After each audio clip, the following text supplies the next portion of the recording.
Hello दोस्तों, कैसे हैं आप सब। उम्मीद करते हैं आप सभी अच्छे होंगे। दोस्तों 21 सितंबर की कुमार गौरव सर की करंट अफेयर्स की फुल पत्ती वाली क्लास का कम समय में हम लोग रिवीजन करने वाले हैं। तो वीडियो काफ़ी इंपॉर्टेंट होगा, वीडियो को आप पूरा देखिएगा और अगर आपको वीडियो अच्छी लगे तो इसे अपने दोस्तों तक शेयर जरूर कीजिएगा। तो आइए आज की वीडियो को स्टार्ट करते हैं। आज का पहला प्रश्न है, हाल ही में पहला आसियान संयुक्त सैन्य अभ्यास ASEX-01N कहाँ प्रारंभ हुआ है। इंडोनेशिया में इसको प्रारंभ किया गया है।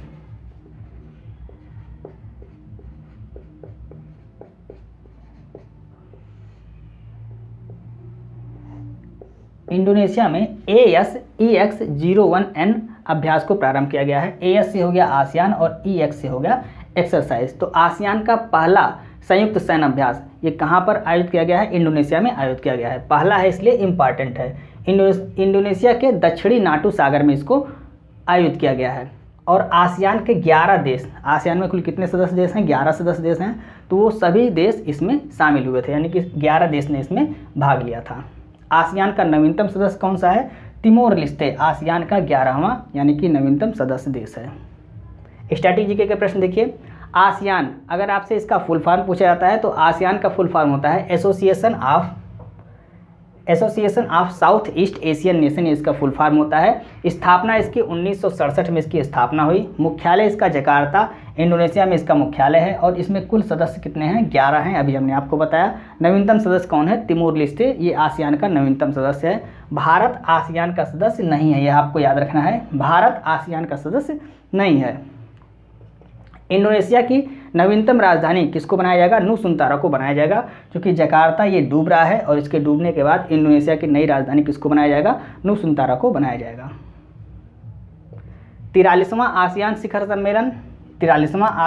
सम्मेलन ईस्ट एशिया समिट 2023 और भारत आसियान शिखर सम्मेलन 2023 का आयोजन, इन तीनों का आयोजन कहाँ पर किया गया है, इंडोनेशिया में किया गया है। तो एक साथ हमने लिखा है, आपको एक साथ याद कर लेना है कि इन तीनों का आयोजन कहाँ पर किया गया है, इंडोनेशिया में किया गया है। आइए हम दूसरा प्रश्न देखते हैं।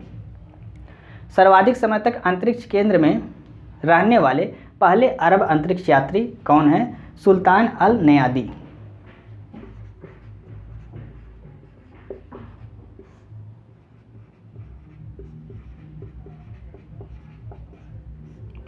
सुल्तान अल नयादी ये पहले अरब अंतरिक्ष यात्री हैं जो सर्वाधिक समय तक अंतरिक्ष केंद्र में रहे हैं। इन्हें अंतरिक्ष का सुल्तान भी कहते हैं।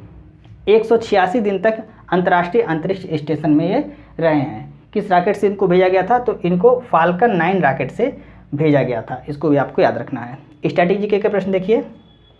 UAE यानी कि संयुक्त अरब अमीरात की राजधानी क्या है, अबू धाबी इसकी राजधानी है। जायद तलवार अभ्यास ये भारत और संयुक्त अरब अमीरात यानी कि UAE के बीच होता है। आदित्य L1 किस रॉकेट से भेजा गया था, PSLV C-57 रॉकेट से इसको भेजा गया था। DSSAR इसको किस रॉकेट से भेजा गया था, उपग्रह को, तो DSSAR उपग्रह को PSLV C-56 रॉकेट से भेजा गया था। NVS-01 उपग्रह ये भारत का सेकेंड जनरेशन का पहला नेविगेशन सिस्टम है, इसको भारत ने GSLV F-12 रॉकेट से भेजा था। चंद्रयान 3 इसको किससे भेजा गया है, LVM 3rd M4 रॉकेट से भेजा गया है, इसको बाहुबली के नाम से भी जाना जाता है। तो ये सभी इंपॉर्टेंट प्रश्न, इसको आपको याद रखना है। आइए हम नेक्स्ट प्रश्न को डिस्कस करते हैं। तीसरा प्रश्न है, हाल ही में G77 प्लस चीन का शिखर सम्मेलन कहाँ आयोजित हुआ है, क्यूबा में इसका आयोजन किया गया है। क्यूबा की राजधानी क्या है, क्यूबा की राजधानी हवाना है और यहीं पर इस शिखर सम्मेलन का आयोजन किया गया है। इसमें G77 और चीन दोनों शामिल है। चीन G77 का सदस्य नहीं है, यह आपको याद रखना है, लेकिन इस शिखर सम्मेलन में चीन शामिल हुआ है। तो आपको याद रखना है G77 का सदस्य चीन नहीं है। कहाँ पर आयोजन किया गया है, क्यूबा की राजधानी हवाना में इसका आयोजन किया गया है। उद्देश्य क्या है, ग्लोबल साउथ को मजबूत करना इसका उद्देश्य है। ग्लोबल साउथ का मतलब क्या होता है, अभी कुछ दिन पहले हमने आपको बताया है। ग्लोबल साउथ का मतलब होता है विकासशील देश और ग्लोबल नॉर्थ का मतलब होता है विकसित देश। तो साउथ का मतलब विकासशील देश और नॉर्थ का मतलब विकसित देश। तो यहाँ ग्लोबल साउथ को मजबूत करना इसका उद्देश्य है, यानी कि विकासशील देशों को मजबूत करना इसका उद्देश्य है। इसमें देश कौन कौन से शामिल हैं, तो इसमें अफ्रीका, एशिया और अमेरिका के जो विकासशील देश हैं वो इसमें शामिल हैं, यानी कि G77 में अफ्रीका, एशिया और अमेरिका के जो विकासशील देश हैं वो शामिल हैं। स्ट्रैटेजी के प्रश्न देखिए। चीनी का कटोरा किस देश को कहा जाता है? क्यूबा को कहा जाता है। G7 शिखर सम्मेलन 2023 का आयोजन कहाँ पर किया गया? इंडोनेशिया में किया गया। G20 शिखर सम्मेलन 2023 का आयोजन कहाँ पर किया गया? दिल्ली में किया गया, नई दिल्ली में। और G20 शिखर सम्मेलन 2023 में एक नया सदस्य ऐड किया गया है, उसका नाम क्या है? AU यानी कि अफ्रीकन यूनियन। इसका मुख्यालय कहाँ पर है? अदिस अबाबा। और अदिस अबाबा ये इथियोपिया की राजधानी, आपको याद रखना है। आपको कमेंट करके बताना है क्वाड शिखर सम्मेलन 2023 का आयोजन कहाँ पर किया गया, आपको कमेंट करके बताना है। नेक्स्ट प्रश्न देखते हैं। हाल ही में कोविड-19 महामारी के बाद गांधी वॉक का आयोजन कहाँ पर किया गया है? तो गांधी वॉक का आयोजन जोहान्सबर्ग, दक्षिण अफ्रीका में किया गया है।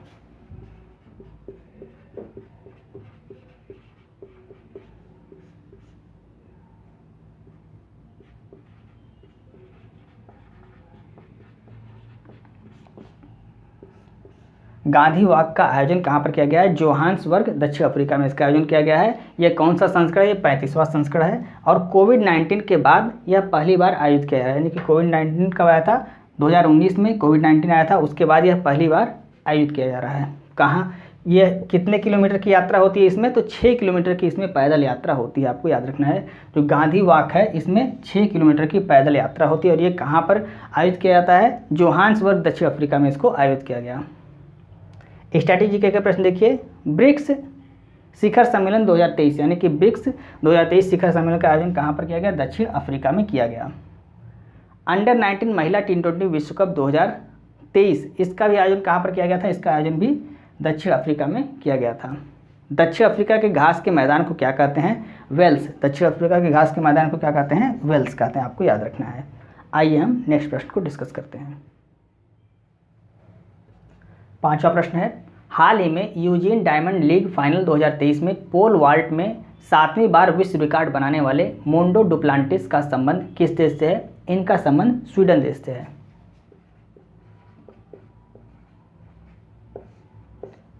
मोंडो डुप्लांटिस ये किस देश के खिलाड़ी हैं? ये स्वीडन देश के खिलाड़ी हैं। स्ट्रैटेजी के प्रश्न देखिए। विश्व एथलेटिक मोस्ट इंपॉर्टेंट, ये चारों प्रश्न मोस्ट इंपॉर्टेंट, 4 और 1 ये 5, ये पांचों प्रश्न मोस्ट इंपॉर्टेंट प्रश्न हैं। विश्व एथलेटिक्स चैंपियनशिप 2023 इसका आयोजन कहाँ पर किया गया? बुडापेस्ट, हंगरी में इसका आयोजन किया गया। और इसमें भारत के नीरज चोपड़ा ने गोल्ड मेडल जीता था। विश्व शतरंज चैंपियनशिप 2023 शतरंज चैंपियनशिप 2023 का आयोजन कहाँ पर किया गया? बाकू, अजरबैजान में किया गया है। ये आर प्रज्ञानंद ये भारत के हैं और इसमें आर प्रज्ञानंद ने सिल्वर मेडल जीता। बाकू, अजरबैजान में विश्व शतरंज चैंपियनशिप 2023 का आयोजन किया गया था और इसमें भारत की तरफ से आर प्रज्ञानंद ने सिल्वर मेडल जीता। विश्व बैडमिंटन चैंपियनशिप 2023 का आयोजन कोपेनहेगन, डेनमार्क में किया गया था और इसमें भारत की तरफ से एच प्रणय ने ब्रांज मेडल जीता। विश्व महिला मुक्केबाजी चैंपियनशिप 2023 इसका आयोजन भारत में किया गया था और भारत ने इसमें 4 गोल्ड मेडल जीता है। किसने जीता है? नीतू गंगास, निखत जरीन, स्वीटी बोरा और लवलीना बोरगोहन, इन 4 लोगों ने 4 गोल्ड मेडल जीता है। पुरुष मुक्केबाजी ये महिला मुक्केबाजी था, इसका आयोजन भारत में किया गया और पुरुष मुक्केबाजी चैंपियनशिप 2023 का आयोजन कहाँ पर किया गया? ताशकंद, उज्बेकिस्तान में किया गया। ये पांचों प्रश्न मोस्ट इंपॉर्टेंट प्रश्न है, इसको आप नोट कर लीजिए। नेक्स्ट प्रश्न देखते हैं। हाल ही में भारतीय सेना में शामिल की गई DRDO द्वारा विकसित स्व निष्क्रिय एंटी टैंक माइंस कौन सी है? विभव। उसका नाम क्या है? विभव।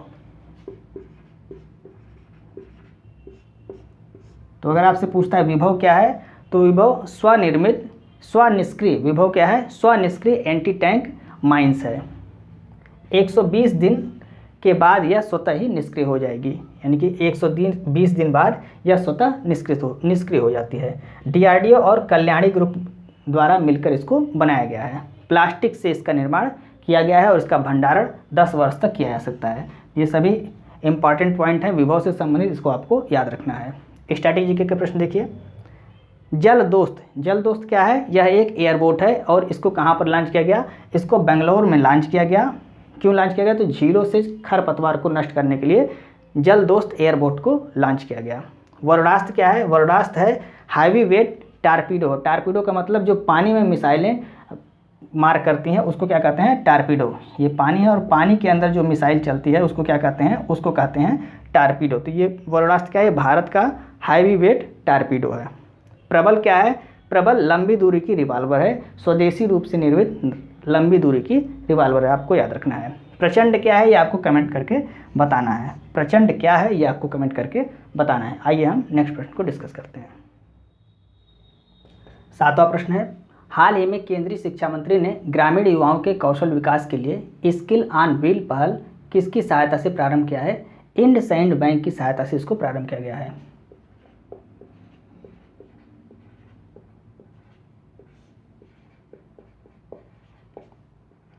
कौन सा बैंक है? इंडसइंड बैंक की सहायता से इसको प्रारंभ किया गया है। धर्मेंद्र प्रधान जी द्वारा इसको लॉन्च किया गया। धर्मेंद्र प्रधान जी कौन है? ये केंद्रीय शिक्षा मंत्री हैं, इनके द्वारा इसको लॉन्च किया गया है। उद्देश्य क्या है? 5 वर्षों में 60,000 युवाओं में स्किल डेवलपमेंट करना, ये इसका उद्देश्य है। राष्ट्रीय कौशल विकास निगम और इंडसइंड बैंक, इन दोनों ने मिलकर इसको स्टार्ट किया है, यह भी आपको याद रखना है। स्टैटिक जीके के प्रश्न देखिए। आरबीआई की स्थापना किस समिति की सिफारिश पर की गई थी? यंग हिल्टन कमेटी की सिफारिश पर की गई थी। और इसका राष्ट्रीयकरण कब किया गया? 1/1/1949 को इसका राष्ट्रीयकरण किया गया, इसको भी आपको याद रखना है। इलेक्ट्रॉनिक बैंक गारंटी जारी करने वाला पहला बैंक कौन सा है?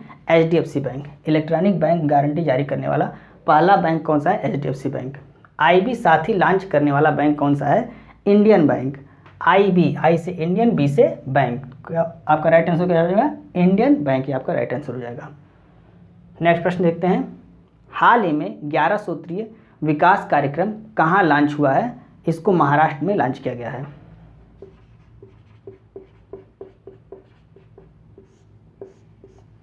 ग्यारह सूत्रीय विकास कार्यक्रम कहाँ पर लॉन्च किया गया है? महाराष्ट्र में इसको लॉन्च किया गया है 17 सितंबर 2023 को। प्रधानमंत्री मोदी जी के जन्मदिन पर इसको लॉन्च किया गया है। इसमें 11 योजनाएं स्टार्ट की गई हैं और इन योजनाओं को आप याद कैसे करेंगे? तो इन सभी योजनाओं में यह 2 टर्म यूज होगा, या तो नमो और या तो 73, 73,000, 7300 या 73, या आपका नमो, ये दोनों टर्म या तो यूज होंगे या इसमें से कोई एक टर्म यूज होगा। इन सभी 11 योजनाओं में इनमें से कोई एक टर्म या दोनों टर्म यूज होगा, तो इससे आप इन 11 योजनाओं को आसानी से पहचान सकते हैं। तो 11 योजनाएं स्टार्ट की गई हैं। ये क्या है? ये नमो और 73, ये टर्म है, ये इन योजनाओं को जो नाम है उसमें यह यूज हुआ है, तो इससे आप इसको पहचान सकते हैं। इसके अलावा भी यह जो 11 सूत्रीय विकास कार्यक्रम महाराष्ट्र के द्वारा स्टार्ट किया गया, इसके अलावा पीएम विश्वकर्मा योजना भी इनके जन्मदिन पर ही स्टार्ट किया गया था, शिल्पकारों के लिए यह योजना है। और लाडली बहना योजना, ये मध्य प्रदेश द्वारा इसको स्टार्ट किया गया था गरीब महिलाओं को आवास उपलब्ध कराने के लिए, तो यह भी इसी दिन प्रधानमंत्री मोदी जी के जन्मदिन पर ही स्टार्ट किया गया था। स्टैटिक जीके के प्रश्न देखिए। नेशनल फर्स्ट ट्रांजिट कार्ड किसने लॉन्च किया? एसबीआई द्वारा इसको लॉन्च किया गया। किस लिए लॉन्च किया गया? तो परिवहन के लिए एक कार्ड हो, उसके लिए इसको लॉन्च किया गया है एसबीआई के द्वारा। उड़ान ड्रोन, ये किस देश द्वारा बनाया गया है? उड़ान क्या है? उड़ान ड्रोन है, ये इजराइल के द्वारा बनाया गया, आपको याद रखना है। आइए हम नेक्स्ट प्रश्न को डिस्कस करते हैं। 9वां प्रश्न है, हाल ही में कृषि त्योहार नुआखाई का आयोजन कहाँ पर किया गया है? तो नुआखाई पर्व कहाँ पर मनाया जाता है? उड़ीसा में मनाया जाता है।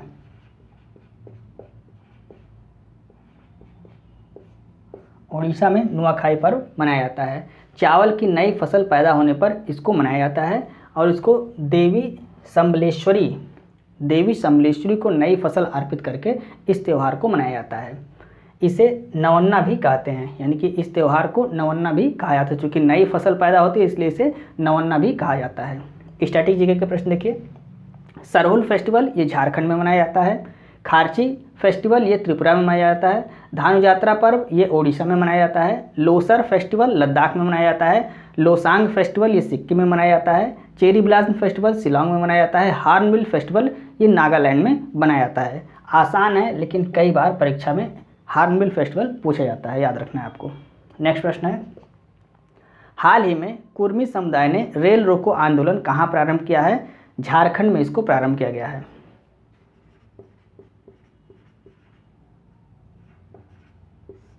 रेल रोको आंदोलन कुर्मी समुदाय द्वारा कहाँ पर प्रारंभ किया गया है? झारखंड में इसको प्रारंभ किया गया है।